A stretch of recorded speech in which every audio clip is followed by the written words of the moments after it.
It's day 3 of the American and Israeli war against Iran. Iran continues to fire missiles and drones as part of its counterattack strategy, and the counterstrikes show no sign of slowing down yet.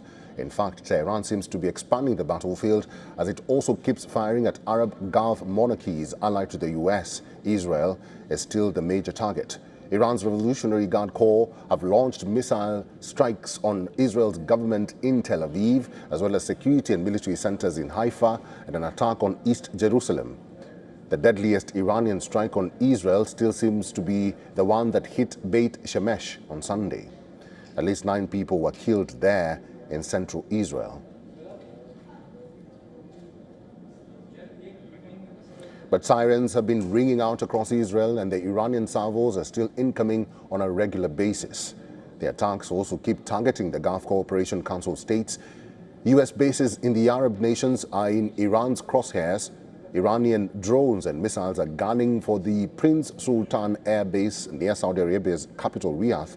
The base is operated by the Royal Saudi Air Force, but it also hosts a garrison of the U.S. Air Force's 378th Air Expeditionary Wing.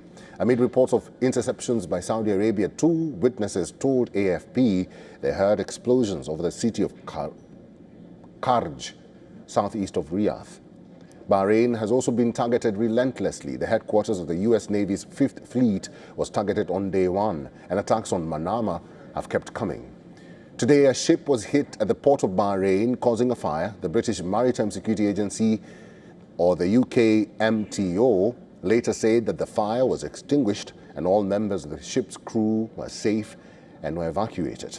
In Kuwait, the US confirmed that it lost 3 fighter jets. Videos of F-15s falling and the pilots ejecting went viral. Iran had claimed responsibility for shooting the planes down, but the US Central Command later put out a statement that the jets were downed by friendly fire. CENTCOM said, and I quote, "During active combat that included attacks from Iranian aircraft, ballistic missiles and drones, the US Air Force fighter jets were mistakenly shot down by Kuwaiti air defenses."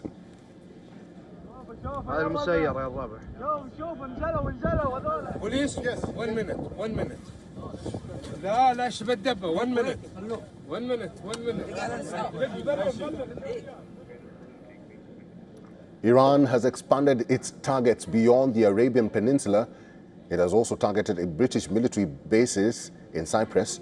Drones have been aimed at the RAF base in Cyprus, with at least 1 damaging a runway. The base was evacuated recently after at least 2 drones were detected heading there. The Cyprus government later said that the drones had been dealt with in a timely manner. The Iranian attacks haven't been limited to military targets, though. There have been attacks on ships near the Strait of Hormuz, and oil refineries in both Saudi Arabia and Qatar have faced attacks. Saudi Arabia's defense ministry said 2 drones had targeted the Ras Tanura refinery, but they had been intercepted. However, the Saudi spokesperson said that a limited fire resulted from falling shrapnel during the interception operation. The fire has reportedly been extinguished. The Ras Tanura complex along Saudi Arabia's eastern coast is one of the largest refineries in West Asia. It is run by the Saudi state-owned oil company Aramco. The refinery has the capacity to produce 550,000 barrels of oil per day. Meanwhile, Qatar's defense ministry says that 2 Iranian drones targeted a facility at Ras Laffan, which is Qatar Energy's onshore gas processing base.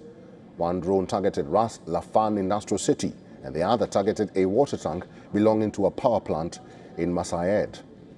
Qatar Energy has halted LNG production over the Iranian attacks.